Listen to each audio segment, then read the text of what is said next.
அன்னைக்கு வந்து கூட்டணி வைக்கும்போது, பாஜக நல்ல கட்சி. நாங்க கூட்டணி வச்சா நல்ல கட்சி இல்லையா? மக்கள் விழிப்பானவர்கள். மக்கள யாராலயும் ஏமாத்த முடியாது அப்டிங்கிறாரு எடப்பாடி அவர்கள். அதுதான் திமுக தரப்புலேருந்து என்ன சொல்லியிருக்காங்கன்னா, அன்னைக்கு பாரதிய கட்சி நல்ல கட்சியா இருந்து நல்ல தலைவர் தான். இன்னைக்கு நாதாரி தலைவர்களா அது இருக்காங்கன்னு எப்படி சொல்றதுன்னு தெரியல. காமன் மினிமம் புரோகிராம்லாம் வச்சிருந்தோம் அப்டிங்கிற மாரி. வச்சிருந்ததெல்லாம் இருக்கு. இப்போ நீ இன்னைக்கு எந்த உங்கள நிபந்தனையும் அற்ற கூட்டணி அற்ற போட்டிருக்காங்க. நிபந்தனையா நீயே இவரே வந்து சொல்லிக்கிற முடியாது முதலமைச்சர் வேட்பாளர்ன்னு. அப்புறம் நம்ம என்ன ஒரு மண்ணாங்கட்டிக்கு பேட்டியில பேசியிருந்தோம். எடப்பாடி அவர்கள் வந்து தேசப்பற்றவர் கிடையாது அப்டின்னு சொல்லி. ஆனா 2 தினங்களுக்கு முன்பு அது எல்லாம் இல்லன்னு ஒரு பேட்டியில வந்து செய்தியாளர் கேள்வி கேட்கறாங்க. அமித்ஷா சொல்லிட்டு அதுக்கு மறுவார்த்தையே இல்ல அப்டின்னு ஒரு. அததான். அது வந்து என்னன்னா, காலத்தின் கட்டாயம் சில மனிதர்கள் இப்படிதான் இருப்பாங்க.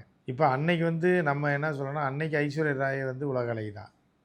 அத வச்சுட்டு இன்னைக்கு கொண்டு போய் உலக அழகி போட்டி இந்த வருஷத்துல போய் ஐஸ்வர்யா ராய அனுப்பிட்டா நான் Z+ பாதுகாப்பு உலக கிழவி அழகி போட்டி, கிழ அழகி போட்டியில வேணா நிறுத்தலாம். ஸோ அந்த மாரி தான் நம்ம பழைய கணக்க போடுறோம். சரி, உலக அழகி அவங்களுக்கு ஒரு மரியாதை குடுக்கணும் அப்படின்னு. பட் கடைசியில பார்த்தா இல்ல, நான் அப்படி கிடையாது. நானும் ஒரு அடிமை தான். நான் பழைய அடிமை தான் நானு. சூர மொக்க அடிமைன்றத சொல்லியிருக்கேன்.